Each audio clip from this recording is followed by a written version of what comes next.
ஓட்டுநர் சொந்தங்களுக்கு வணக்கம். அதாவது அ இன்னைக்கு நம்ம பார்க்க போற வீடியோ பார்த்தீங்கன்னா, நான் என்னோட தலைப்பே வந்து கால் டாக்ஸி பிசினஸ்ல வந்து எப்படி லாபம் சம்பாதிக்கலாம் அப்படிங்கிறது தான். அதோட கான்செப்ட் வச்சு தான் பண்ணிட்டு இருக்கேன். இது 3வது பார்ட்டு.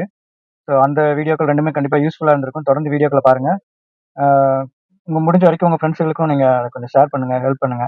ஏன்னா, இன்னைக்கு எந்தெந்த இடத்துல நமக்கு நஷ்டங்கள் வருது, அத எப்படி சரி செய்றது அப்படிங்கிறதெல்லாம் பார்க்கும்போது, அ நெறைய விஷயங்கள் தெரிஞ்சுக்கிட்டா மட்டும் தான் நம்ம வந்து அந்த ஒரு பக்குவத்துக்கு வர முடியும். ஸோ எல்லாருமே எடுத்து போட்டுட்டு கால் டாக்ஸி பிசினஸ்ல வந்து ஜெயிச்சிட முடியாது.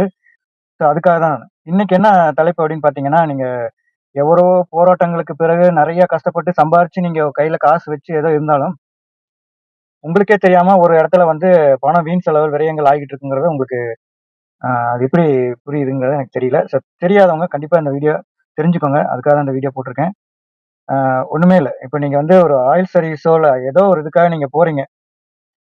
ஒரு சின்ன விஷயத்துலருந்து ஆரம்பிச்சு பெரிய விஷயங்கள் வரைக்கும் பார்த்தீங்க அப்படின்னா, நான் சொல்றது வந்து அரகுற மெக்கானிக் அந்த மாரி தான். ஸ்பேனர் பிடிக்க தெரிஞ்சிருச்சு. எனக்கும் எல்லாமே தெரியும் அப்டின்ட்டு பேசிக்க கத்து வச்சுட்டு வந்துட்டு, நானும் இது பண்ணிட்டு ஒரு ஒர்க் ஷாப் போட்டு இது பண்ணுவாங்க. நீங்களும் வாடிக்கையா போய் அவங்கள ரெகுலரா கான்டாக்ட் பண்ணி பேசி எல்லாம் இது பண்ணி தொடர்ந்து நல்ல பழக்கம் அப்டின்னு சொல்லுவீங்க. நல்லா தெரிஞ்சுக்கோங்க. நான் சொல்றது வந்து வேல தெரியாத மெக்கானிக்க பத்தி மட்டும் தான் பேசுறேன். இன்னைக்கு நெறைய பேர் அப்டிதான் கொண்டு போய் வண்டிய குடுத்துட்டு, எனக்கு வந்து வேல செஞ்சாங்க, சரியில்ல, திருப்தி இல்ல அப்டின்னு சொல்லிட்டு இருக்காங்க. ஸோ நடந்த சம்பவம் ஒரு நண்பர் வந்து இன்ஜின் டெம்பரேச்சர் ஓவர் ஆயி ஒரு இடத்துல போய் பிரேக் டவுன் ஆகி வண்டி நின்றுச்சு. ஸோ அங்க இருக்க ஒரு மெக்கானிக் கிட்ட போய் அவர் வந்து குடுக்குறாரு. ஸோ அவரு எல்லாமே பிரிச்சு பார்த்துட்டு ஒரு 25,000 30,000 ஆகும்ன்னு சொல்லிட்டு ஒரு கொட்டேஷன் குடுக்குறாரு. ஸோ அந்த மாரி கொட்டேஷன் குடுத்து வேலையும் முடிஞ்சு எல்லாமே ரெடி பண்ணி அவருக்கு முன்னாடி ஓட்டி காமிச்சுட்டாங்க. எல்லாமே முடிஞ்சுது. ஒரு 10 நாள் 20 நாள்ல தொடர்ந்து சேம் அதே கம்ப்ளைண்ட் தான் வண்டி ரெடி ஆகி ஓட்டுனதுக்கு அப்புறம் அவர் சொன்ன கம்ப்ளைண்ட் அப்படியே தான் இருக்கு. ஸோ அவர் என்ன பண்ணாரு? எதுக்காக அப்படி ஆச்சு? என்ன ஏதுன்னு ஆனா செலவு மட்டும் பார்த்தீங்கன்னா, அந்த டிரைவருக்கு 35,000 செலவு.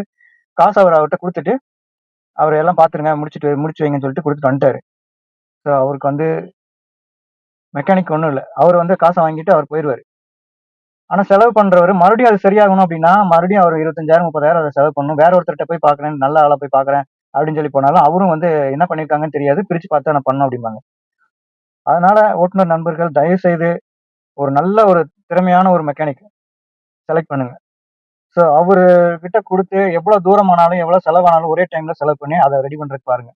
ஸோ இல்ல அவ்வளோ தூரம் போயிட்டு வர முடியாது. பக்கத்திலேயே ஏதாவது நான் இருந்தா பார்த்து வீட்டு பக்கத்திலேயே நம்ம வந்து அ சீக்கிரமா போய் பார்க்குற மாரி வசதியா இருக்கு. அதனால அங்க பார்த்துக்கலாம் அப்படின்னு சொல்லி நினைச்சீங்க அப்படின்னா, கண்டிப்பா இத எந்த ஒரு கம்ப்ளைண்ட்டா இருந்தாலுமே அத ஒரு தடவைக்கு 4 தடவ கொஞ்சம் யோசிச்சு, இதெல்லாம் செஞ்சு பண்ணீங்கன்னா, உங்களுக்கு மெக்கானிக்கல் செலவுல மிச்சமாகறத மிச்சம் பண்ணி, அதுல கொஞ்சம் நீங்க லாபம் பார்க்கலாம். ஸோ அந்த மாரி பண்ணா மட்டும் தான் உங்களுக்கு இது பண்ண முடியும். ஸோ எல்லாரும் ஸ்பேனர் கையில வச்சிருக்காங்க அப்படின்னு சொல்லி அ மெக்கானிக்ன்னு நினைச்சீங்க அப்படின்னா, கண்டிப்பா அது உங்களுக்கு நஷ்டம் தான் ஆகும். இப்ப நீங்க ஸ்டீரிங் பிடிச்சு ஓட்டுறீங்க. ஸோ ஸ்டீரிங் பிடிச்ச எல்லாருமே டிரைவர்ன்னு சொல்ல முடியாது. அப்ப உங்களுக்கு இருக்கிற அந்த அனுபவம், அந்த நுணுக்கங்கள் வந்து மெக்கானிக் தெரியாது. மெக்கானிக்ல இருக்கிறவங்களுக்கு டிரைவருக்கு தெரியாது.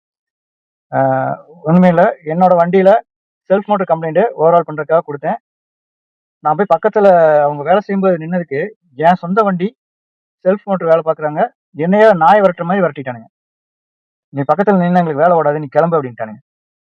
ஸோ நான் இந்த லைன்ல எனக்கு நல்ல அனுபவம் இருக்கு அப்படிங்கிறனால சத்தம் இல்லாம நான் போயிட்டேன். போயிட்டு திரும்ப வந்து நான் என் வண்டியில வேலைய பார்க்கலாம், என்ன செஞ்சிருக்காங்க அப்படின்னு சொல்லி பார்க்கும்போது பார்த்தீங்கன்னா, ஒரிஜினலா போற வயர விட்டுட்டு, இவங்க அடிஷனலா இன்னொரு வயர வந்து செட் பண்ணி வச்சிருக்காங்க. ஆனா வேலை சக்சஸ்.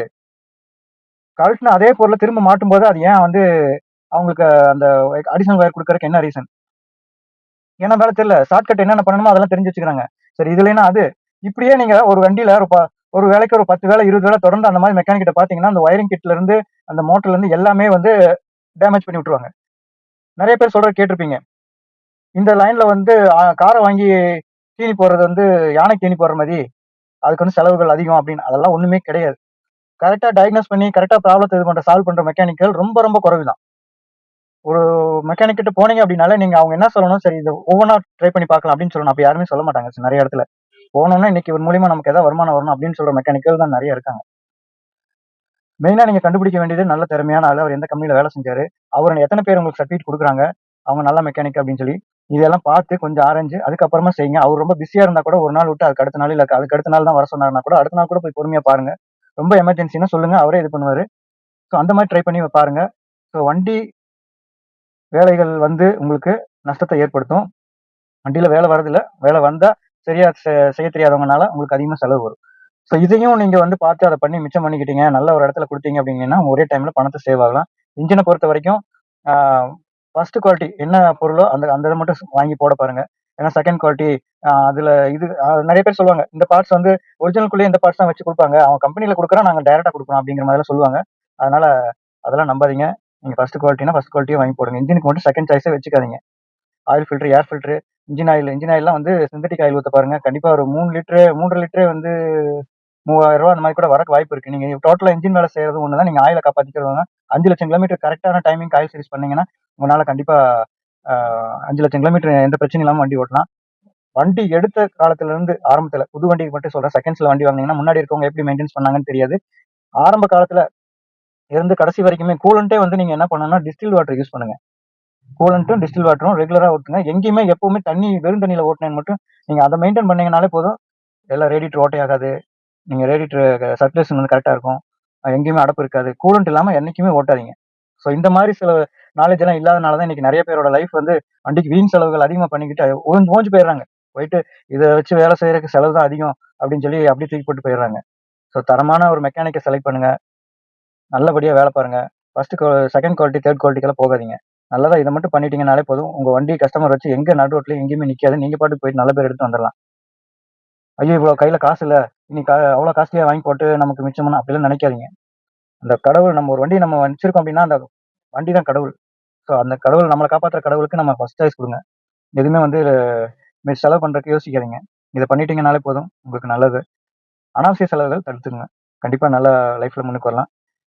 இதுக்கு அடுத்த வீடியோ இன்னொரு பிரயோஜனமான ஒரு வீடியோவா நல்லதா பண்றேன். கொஞ்சம் பார்த்துட்டு சப்போர்ட் பண்ணுங்க.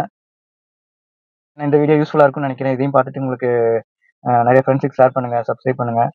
ஏன்னா நான் வந்து இனி அடுத்து வந்து என்னன்னா, ஆ கஸ்டமர் வந்து பிக்கப் பண்றது எப்படி அப்படிங்கிறதுக்கு ஒரு வீடியோ யோசிச்சிருக்கேன். அது மாரி அதையும் பண்றேன் நானு. நீங்க அதையும் பாருங்க. கண்டிப்பா யூஸ்ஃபுல்லா இருக்கும். ஏன்னா நான் ஆரம்ப காலத்துல வந்து நான் இருந்த டிஸ்ட்ரிக்ட் வேற. நான் இப்ப இருக்க டிஸ்ட்ரிக்ட் வேற. அந்த இடத்துல வந்து புதுசா ஆ அறிமுகமே இல்லாத ஒரு ஊர்ல வந்து நான் 10 வருஷமா நான் ஓட்டிட்டேன் அப்படின்னா, அது எப்படிங்கிறத அந்த சீக்ரெட்ட உங்களுக்கு நான் சொல்றேன். நீங்களும் அதே ஃபாலோ பண்ணுங்க. கண்டிப்பா நீங்க பிக்கப் ஆகலாம். இதுக்கு அடுத்த ஒரு டிப்ஸ் அதுதான். ஸோ அவங்க வருமானத்த இன்கிரீஸ் பண்றதுக்கு என்னென்ன டிப்ஸ் அப்படிங்கிறத நான் உங்களுக்கு அடுத்து சொல்றேன். நீங்க அதையும் பாருங்க. சப்போர்ட் பண்ணுங்க. நன்றி.